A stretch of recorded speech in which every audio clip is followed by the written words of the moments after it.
My name's Ryan Bundy. I'm the son of Clive and Bundy. I assume you know who we are. And I'm very fond of your father, Rand. So that's here. I see here when you talk about civil liberties, I pulled up some information on you, and it says that the usurpation of power by our current federal government would make our founding fathers roll over in their graves. And I believe you're right. One major thing is that there is simply no place in the United States Constitution that allows the federal government to own land. Period. What are you going to do as president to correct that problem? I'd either sell or turn over all the land management to the states. I don't think the federal government needs to be involved.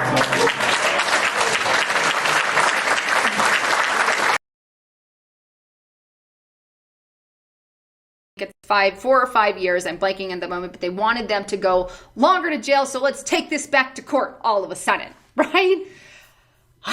You can see the twisted These are a bunch of patriots and militia members that are out there and saying, look, yeah, they're packing. Yeah, they have guns, but they're not out and pointing them and ready, and they're just saying, look, we're doing this a peaceful, we're not going to shoot on you guys.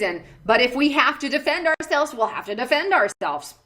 Rightly so. The government is crossing the line. The BLM is crossing the line. They're saying that's ours. We want it. Why do they want it? Well, because of the minerals that are on it. That's what it boils down to. It's a money issue. Hello and welcome to Common Sense TV. I'm your host, the doctor of Common Sense. The FBI has taken over the investigation of the militia who's down at the Mario National Wildlife Refuges in protest of the Hammond family. What the men are doing down here is actually trying to protect the Hammond family and stop the overreaching hand What's of really the going government. On down there? It is, again, an overreaching by your government to pretend like there is some ridiculous wildlife protection put in place, which we know to be a lie. They have seized part of the Hammond's property. They have fenced off water supply. Because they would not sell out. They forced many of the ranchers with this fraudulent claim of an Indian reservation and wildlife preserving of wild animals. They have pretended like this is their end goal, but their end goal is to seize private property from the citizens and overreach as they've done for so long. I too have a lot of concerns about the direction our country's going. I've got mixed emotions of my own about things, but I don't pick and choose the laws that. The point I want to make at the outset here is for people in this chamber to understand what drives people to do what's happening tonight in Harney County. I've had the great honor and privilege to represent Harney County for a number of years. I have seen the impact of federal policies from the Clinton administration to the Obama administration.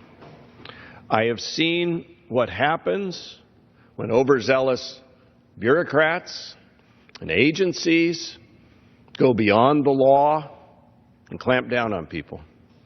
I have seen what courts have done.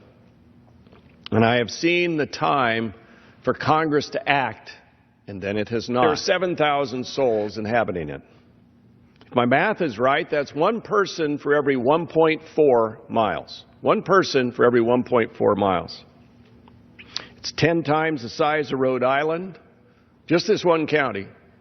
It's larger than the state of Maryland. And 72% of it is under the command and control of the federal government. It is the public's land. That is true. But what people don't understand is the culture, the lifestyle of this great American West. And how much these ranchers care about the environment, about the future, about their children, about America, and how much they believe in the Constitution. And now we see the extent they will go to defend what they view as, and he did. We went to work on legislation. Took a full year. I worked with the Hammonds. I worked with Stacey Davies. I worked with all kinds of folks. Put a staffer on it full time, multiple staffs. And we worked with the environmental community and others. And we created the Steens Mountain Cooperative Management and Protection Act. Model legislation, never been done before, because I said we don't have to live by past laws. We write laws. So we wrote a new law to create a cooperative spirit of management. How long after that became law, and it was heralded as this monumental law of great significance, a new era in cooperation and spirit of cooperation, some of those involved on the other side and some of the agencies decided to reinterpret it. And the first thing they tried to do is shut down this kids' running camp because they said, well, too many, maybe more than 20, run down this canyon back up, as they had for many years. The bureaucrats, because we said you should have your historical access to your property. If you're up on Steens Mountain, you should maintain that access like you've always had it. So you know what the bureaucrats said? They began to solicit from the inn holders in this area. How many times did you go up there last year? You see, they wanted to put a noose around the neck of those who were inside. That was a total violation of what we intended, and we had to back them off. Democracy wants to interpret the laws we write in ways they want. And in this case, they were once, but twice. And then a couple years ago, I learned that despite the fact we created the first cow-free wilderness in the United States under this law, and said clearly in this law that it would be the responsibility of the government to put up fencing to keep the cows out as part of the agreement, the Bureau of Land Management said, no, we're not going to follow that law. And they told a rancher they had to build a fence. BLM still wouldn't listen. So we continued to push it. And they argued back. Well, it turns out there had been a second rancher who brought this to my attention, who they were telling had to do the same thing, build the fence, when the government was supposed to, under the law I wrote. The agency, the arrogance of the agency, was such that they said, we don't agree with you. Now, there aren't many times, Mr. Speaker, in this job when you can say, I know what the intent of a law was, but in this case I could because I knew the intent. Oh, that wasn't good enough. No. The arrogance of these agency people was such that we had to go to the archives and drag out the boxes from 2000 and, 99, 2000, when we wrote this law, from the hearings that had all the records for the hearings and the floor discussions, to talk about the intent. And our retired member, George Miller, actually, we used some of his information where he said the government would provide the fencing. They were still reluctant to follow it. So I put language in the appropriations bill that restated the federal law. Do you understand how frustrated I am at this? Can you imagine how the people on the ground feel? Can you imagine? If you're not there, you can't. If you're not there, you can't. You ridicule them. Yeah, Portland Oregonians running a thing. What do you send them, meals for militia? This is not a laughing matter from any consequence. Nobody's going to win out of this thing. This is a government that has gone too far for too long. Whether you agree or disagree with Bundy's movement, he has given Harney County our biggest and best platform to get our message out. So that's pretty much the point that I just want to make. I will go down there with anybody who petitions. We've called our county officers. We've called our... Right now, a friend and neighbor of many of ours is in prison for the second time for burning less than 140 acres. Now, I believe that this is wrong. He's not a terrorist. Wings together. We are the true environmentalists, and I hope that we can come together. I'm not talking about raising arms. I'm talking about raising our voices, because we as food producers need to stand together. You as food consumers need to stand with us. The reality is, what you guys done? Trespassing. You know what I mean? Wow. There's absolutely no reason on earth for this to escalate. Yeah. Well, in my opinion, I don't think the feds have any right being here. I just posted a thing on Facebook today because I thought Dave Ward was a buddy of mine until he proves different.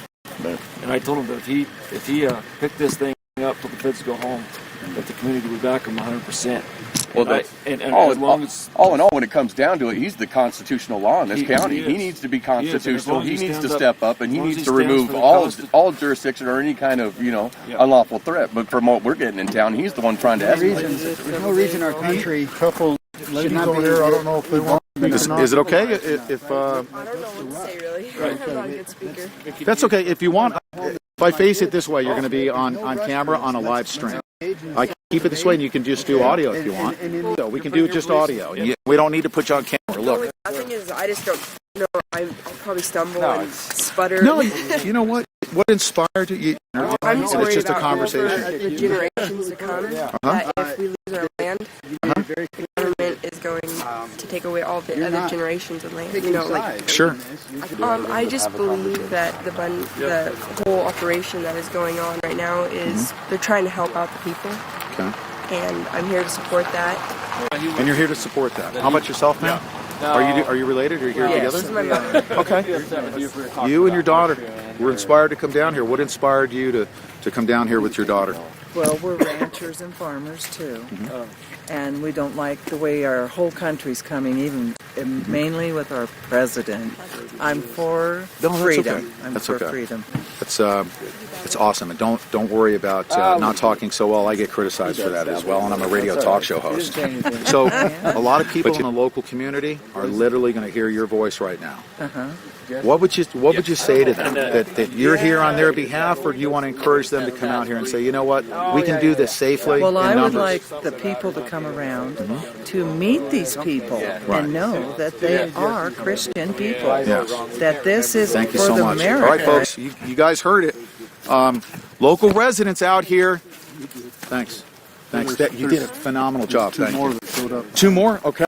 We have 2 more. And folks, before I put you on camera, if you want to do audio, you're welcome to do that. Or if you want to do camera, it's a live stream, and you can actually speak to the local residents. You can speak to everyone around the world. We have literally thousands of people right now that are in the chat room. And I'm sure Sheriff David Ward will also hear your voice. So it's up to you. You want to do audio? Do I have to do this very second? Or No, absolutely. No pressure.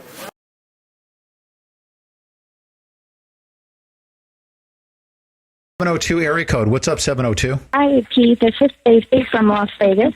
Hi, this is who? Stacy. Oh, Stacy. Hi, how are you? Thank you very much for calling in. What's going on? Oh, hey. I just had a comment to what your caller was talking about and some information that I kind of wanted to share, you know. The U.S. Constitution only created 537 elected seats of government. 2 of those are in the executive branch. 100 is in the U.S. Senate, and 435 are in the House of Representatives. And then we have a Chief Justice and 8 Associate Justices in the U.S. Supreme Court. What we have, though, is we have 5.6 million employees of the U.S. government in the administrative branch that was never created by the Constitution. So my feel on the whole topic is you can change the senators, you can change the president and the vice president, and the problem is still here because we have millions of employees in an administrative branch of the government that was never set up in the U.S. Constitution. That's a great. That we don't have a problem. We never see President Obama unless it's on TV, okay?